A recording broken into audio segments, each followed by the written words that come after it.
Salut à tous, c'est Pad pour Spin Elite. Aujourd'hui, je vous propose une petite vidéo quiz. J'espère que le concept va vous plaire.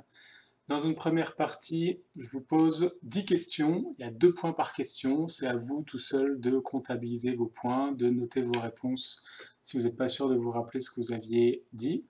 Et puis ensuite, on y répond ensemble.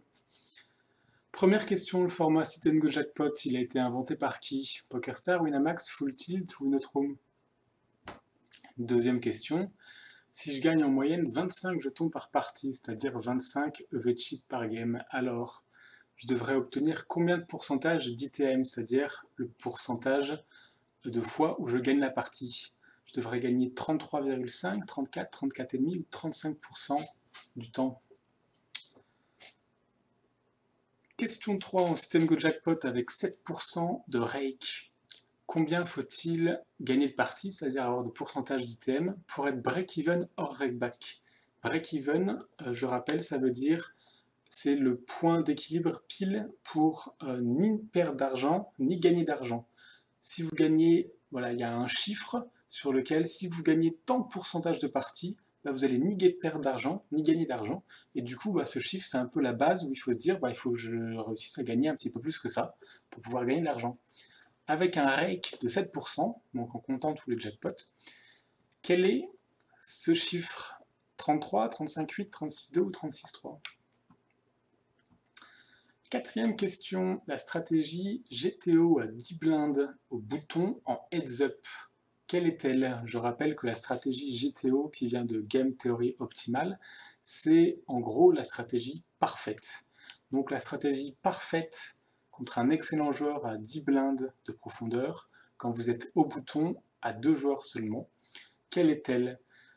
Est-ce qu'il faudrait jeter 12% de vos mains, en limper 63%, ne jamais faire un min-raise, par contre faire directement tapis 25% du temps? Ou alors, je vous laisse lire les propositions 2, 3 et 4 et mettre pause éventuellement à la vidéo pour réfléchir pendant 2 secondes. Je vous laisse réfléchir et moi je passe à la suite. Question 5. En France, le plus gros gain, en jackpot a été de 500 000, 800 000, 1 million d'euros ou 1 250 000. Donc quand je dis plus gros gain, c'est un tel sur une partie, il a eu un bénéfice de combien? Et je parle à l'heure actuelle, nous sommes en août 2018, peut-être que dans les prochains mois ou autres, le record sera battu, mais à l'heure actuelle, quel est le record? Question 6. En heads up, si mon adversaire donc bête toujours avec du bon jeu, comment est-ce que je dois m'adapter d'une manière générale? Est-ce que je dois fold beaucoup au flop? Donc je rappelle, il donc bet, on considère que c'est au flop. Par exemple, on a fait un min-raise pré-flop, on arrive au flop, et là l'adversaire, hors de position, va énormément donc bet quand il a du bon jeu. Comment on s'adapte? Est-ce qu'on doit beaucoup fold au flop? Est-ce qu'on doit beaucoup c-bet, donc quand il ne donc bet pas du coup? Est-ce qu'on doit assez peu c-bet? Est-ce qu'on doit très souvent envoyer un second barrel s'il a payé notre c-bet? Il peut y avoir plusieurs propositions, il peut y en avoir aucune de juste. Question 7. À tapis pré-flop, alors quelles sont les propositions vraies? La première proposition, valet 10 suité a plus d'équité que paire de 2. Et paire de 2 a plus d'équité que As-Roi off. Et As-Roi off a plus d'équité que valet 10 suité. Il faut que tout ça se soit vrai pour valider cette réponse 1. Deuxième réponse, est-ce que valet 10 suité est supérieur à paire de 2, donc a plus d'équité à tapis préflop, que As-Roi a plus d'équité que paire de 2, et que As-Roi a plus d'équité que valet 10 suité. Troisième proposition, face à deux joueurs qui sont à tapis, est-ce que paire de 2 est une main correcte, est une bonne main? Quatrième proposition, Dame 7 off est la main médiane, c'est-à-dire qu'elle possède à peu près 50% d'équité contre une range AT6, c'est-à-dire any two card. Donc si l'adversaire peut avoir n'importe quelle carte, Est-ce que Dame set-off a à peu près 50% d'équité, serait donc la main médiane? Question 8. Si je pars à tapis pré-flop avec As-Roi off versus As-8 suité à 25 blindes deep. Levé, donc expected value ou espérance de gain en français, sera de plus 5 blindes, de plus 10, plus 15 ou plus 25 blindes. N'hésitez pas évidemment à mettre pause. Je vais assez vite sur les questions, mais voilà, je vous fais confiance pour mettre pause si vous voulez un tout petit peu prendre le temps. Moi, je passe à la suite et ensuite on fera les réponses. Question 9. En Stengo Jackpot, le modèle ICM, qui est Independent Chip Model, qui est très utilisé notamment en MTT, est-ce qu'il ne s'applique pas du tout? Peut s'appliquer, mais il est préférable d'utiliser le modèle GTO. Pourrait s'appliquer lors des gros jackpots. Ne s'applique que contre des bons joueurs. Quelles sont les propositions vraies? Et enfin, question 10. En heads-up à 25 blind deep au bouton, 3 et 2 suités est une meilleure main que J2 off. Quand je dis meilleure main, ça veut dire qu'en moyenne, est-ce que vous pensez qu'elle va vous rapporter plus de V, c'est-à-dire plus de jetons? Est-ce que vous allez plus gagner avec cette main-là? Est-ce que 3 et 2 off est une meilleure main que 7 et 2 off? Est-ce que Roi 7 off est une meilleure main que J7 suité? Est-ce qu'il est conseillé de jouer plus de 90% de ses mains? Vous avez répondu à toutes les questions? C'est parti, on va voir si vous êtes un pro du Sit and Go Jackpot. Le format Sit and Go Jackpot, c'est Winamax qui l'a sorti en premier, et ensuite à peu près toutes les rooms ont repris le concept, car il marche très très bien. Si je gagne en moyenne 25 jetons par partie, alors je devrais obtenir 35% d'ITM. J'ai oublié de mettre le calcul, mais si vous gagnez 25 jetons par partie, alors en moyenne par partie, vous allez vous retrouver à la fin avec 525 jetons, puisqu'on démarre avec 500 jetons en général dans ces parties-là. Donc vous allez vous retrouver avec 525 jetons sur les 1500 en moyenne. Faites 525 divisé par 1500. Vous obtiendrez bien 35%. En Sit and Go Jackpot avec 7% de rake, combien est-ce qu'il faut d'ITM pour être break-even? Et c'est 35,8. On va payer un buy-in pour en gagner 2,79 en moyenne. 2,79, d'où il vient, c'est juste que, imaginons par exemple que chacun mette 1 euro. S'il y a 7% de rake, du coup ça va faire 7 centimes. Multiplié par 3 joueurs, ça va enlever 21 centimes. Donc on va bien avoir un price pool à 2,79. Si vous faites ce calcul-là, vous obtiendrez 35,84. C'est le score pour être break-even. Question numéro 4. La stratégie GTO au bouton en heads-up. Ah oui, là j'ai oublié de changer, mais c'était bien à 10 blindes deep. Je l'avais bien mis, normalement, ici. Ouais, ok. À 10 blindes deep, quelle est-elle? Eh bien, c'est celle-ci. Il n'y a pas de min raise à cette profondeur à 10 blindes deep. Ce n'est pas conseillé d'avoir des min raise, sauf cas exceptionnel, mais ici on est dans un cas GTO, donc contre un très bon adversaire. Il ne faut pas min raise.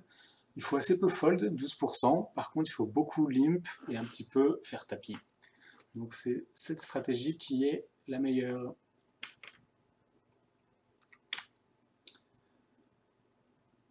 En France, le plus gros gain a été de 800 000 € sur Winamax. À l'heure actuelle, il y a des rooms où on peut gagner plus, mais le jackpot n'est pas encore tombé.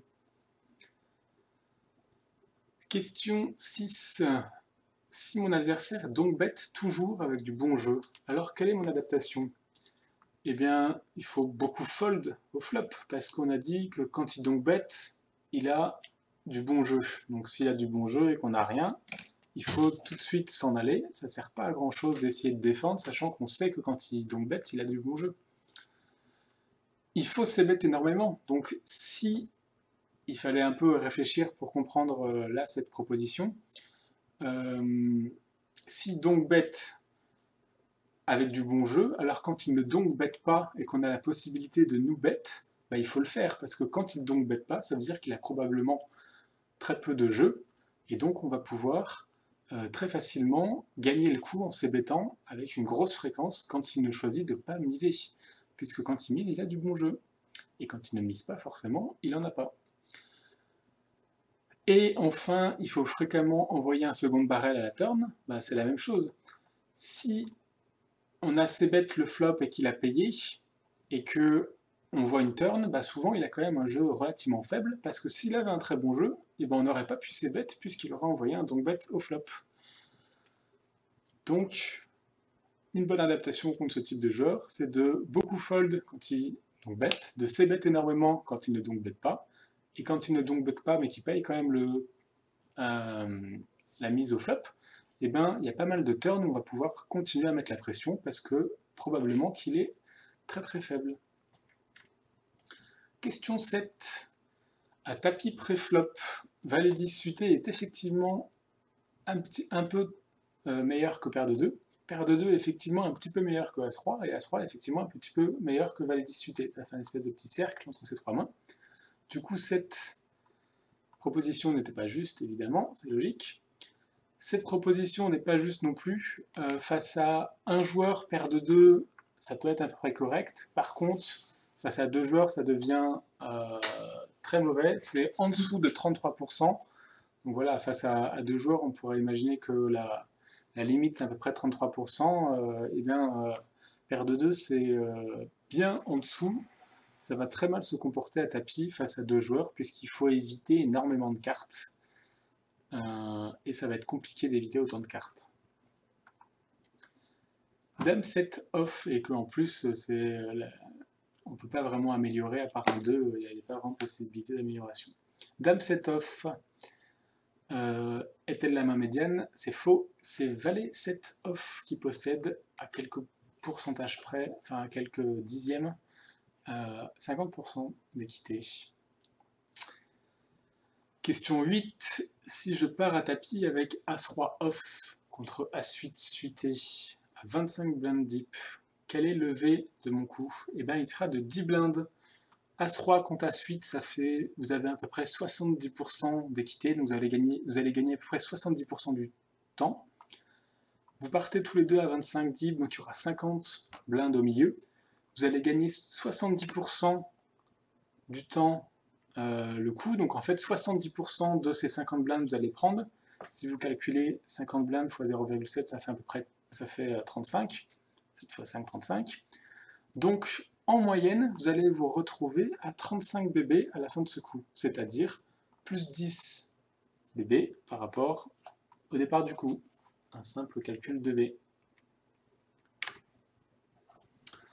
Question 9. En sit and go jackpot, le modèle ICM, de manière générale, ne s'applique pas, puisque les sit and go jackpot, c'est du winner take all, seul le premier prend de l'argent, et le modèle ICM se base justement sur les différents paliers, et quand il n'y a pas ces différents paliers, il n'y a pas de différence entre lever des jetons et lever en euros.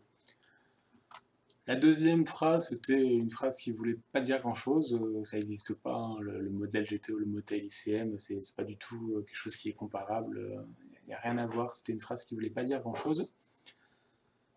La 3 est vraie, elle pourrait s'appliquer lors des gros jackpots, puisque sur quasiment toutes les rooms, il y a, ce n'est plus du winner take all sur les gros jackpots, et il y a en général 80% du prize pool pour le premier, 12% et 8%, ça peut varier un peu selon les rooms, mais étant donné que y a différents paliers, du coup, c'est plus un winner take all, et il pourrait y avoir un modèle ICM qui pourrait s'appliquer.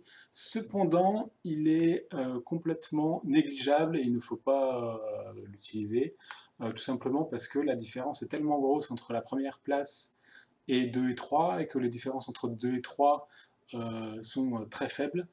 Le modèle ICM n'a donc pas vraiment d'importance, et donc d'une manière générale, il ne s'applique pas. Et la quatrième était une hérésie également, ne s'applique que contre les bons joueurs. Pas du tout, le modèle ICM ne peut pas s'appliquer sur ce type de format winner take all. Et enfin, question 10. Pour répondre à cette question, j'ai regardé le V, c'est-à-dire l'espérance de gain de ces différentes mains à 25 blindes. Et il se trouve que 3 et 2 suités a une meilleure espérance de gain que valet 2 off. Assez nettement, hein, j'ai pas pris des toutes petites différences pour pas être trop dur. C'est vraiment des différences, c'est pas énorme différence, mais c'est quand même assez clair. 3 et 2 off n'est pas une meilleure main que 7 2 off. 7 2 off est quand même mieux que 3 et 2 off. Roi 7 off, c'est pas mieux que valet 7 suité. Valet 7 suité se joue mieux et va gagner plus d'espérance, plus de V en fait, plus une meilleure espérance de gain. Et enfin, c'est vrai, il est conseillé de jouer énormément de mains et plus de 90%. J'ai fini avec mon petit quiz, faites votre calcul et éventuellement dites-nous dans les commentaires combien vous avez eu sans tricher. N'hésitez pas si vous avez des questions, si vous n'êtes pas d'accord avec moi sur certaines réponses ou si vous voulez des éclaircissements de nous dire. Si vous voulez débattre aussi, il n'y a pas de souci. Et si vous voulez plus de petites vidéos de ce genre-là, n'hésitez pas aussi à nous faire savoir. Ou alors si vous n'en voulez plus, vous pouvez le dire aussi. Allez, à plus!